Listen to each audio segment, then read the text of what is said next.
Afran Nisho cinema করলে আসলে সেই সিনেমায় শুধু তমা মির্জাকে কেন দেখা যায়? নিশো ভাই ছবি করলো ২ টা।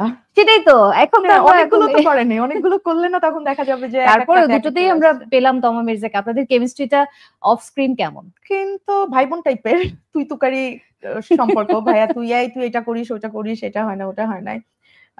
অসাধারণ একজন মানুষ, ব্যক্তি মানুষ খুবই ভালো। অভিনেতা তো আমার নতুন করে বলার কিছু নেই, এটা সবাই জানে। বাট ব্যক্তি নিশো ভাই আমাকে অনেক স্নেহ করেন এবং আমার যখন কোনো সিন খুব ভালো হয় তখন উনি ওটা অ্যাপ্রিশিয়েট করেন। ভালো হয়েছে, ভালো করছি। যেটা খারাপ হয় বলেন আরেকবার চল।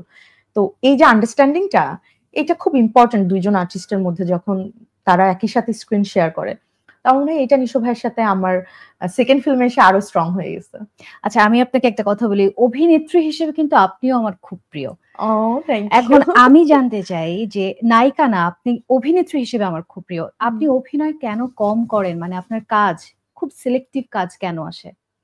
কারণ যখন আমার সিলেক্টিভ কাজ ছিল না তখন অনেক কাজ হতো, অনেক রেমুনারেশন আসতো, অনেক টাকা পয়সা আসতো, কিন্তু সেগুলো আত্মতৃপ্তির জায়গা ছিল না এবং দর্শকদেরও আমি মনে হয় যে এখন যেরকম দর্শকরা আমার কাজের দেখে তারা তাদের ভালো লাগে বা আমার হয়ে আমার পক্ষে কথা বলে, থাকে না যে অনেক সময় তো অনেক ধরনের আলোচনা সমালোচনা চলতে হয়, থাকে পক্ষ হ্যাঁ, তখন দর্শক আমার পাশে এসে দাঁড়ায়। তো আমার মনে হয় ভালো কাজ এই জায়গাগুলো ক্রিয়েট করে দেয়। আমি জানি না কতদিন কাজ করব। বাট যখন হয়তো একটা সময় গিয়ে আর কাজ করা হবে না বা তখন কাজের সংখ্যা আরো কমে যাবে। তখন আমি যেন আমার যেন ওই আত্মতৃপ্তির জায়গাটা থাকে একজন অভিনেত্রী হিসেবে যে না যতটুকুগুলো কাজ করছে একদম ঠিকঠাক। মানুষের মনে পৌঁছতে পেরেছি। একদম। মানে আমার মনে হয় ইটস লাইক মিরর। আমরা কি বলি যে আয়নায় নিজেকে আগে আমরা দেখি। তারপরে আমরা বাইরে যাই তখন বাইরের মানুষরা আমাকে দেখে। তো আমার কাছে মনে হয় অভিনয়টা এরকম। যখন একটা কাজ করি আমরা, এটা কিন্তু মিররের মতন রিফ্লেক্ট করে। আগে নিজে বুঝি কিন্তু যে এটা ভালো হচ্ছে না, এটা আসলে হয় নাই। তো এইটা যখন নিজের একটা শট যখন খুব ভালো হয় না, আমি নিজে বুঝে ভালো হইছে। হ্যাঁ, যখন খারাপ হয়, না এটা ভালো হয় নাই। তো এই যে একটা নিজের যে একটা সেলফ রিয়ালাইজেশন, এই আত্মতৃপ্তিটা নিজের আসা খুব জরুরি নিজের কাজ দিয়ে। এবং যেটা আমি মাস্ট বলব যে যেটা আমি ২ জন এখনকার সময়ের সবচেয়ে ২ জন জনপ্রিয় অভিনেতার মধ্যে আমি দেখেছি। আমাদের Shakib Khan day by day নিজেকে ভাঙছেন।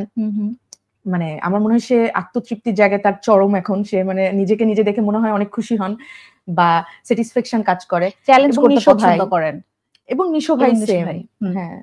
আচ্ছা আপনি যেটা বলছিলেন যে মিরর, আপনি নিজেকে সারাক্ষণ নিজে সমালোচনা করতে থাকেন, ভালো হচ্ছে না আরেকটু ভালো করতে হবে।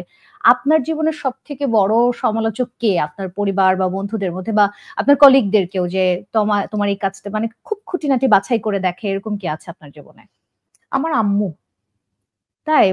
মায়েরা তো মেয়েদের সব পছন্দ করে। আমার যাই করে তাই ভালো লাগে। কোন ছবি সুন্দর হলে ফোন করে বলে যে তোমার এই ছবিটা সুন্দর হয়েছে। কোন ছবি সুন্দর হলে এই ছবিটা কেন দিছো?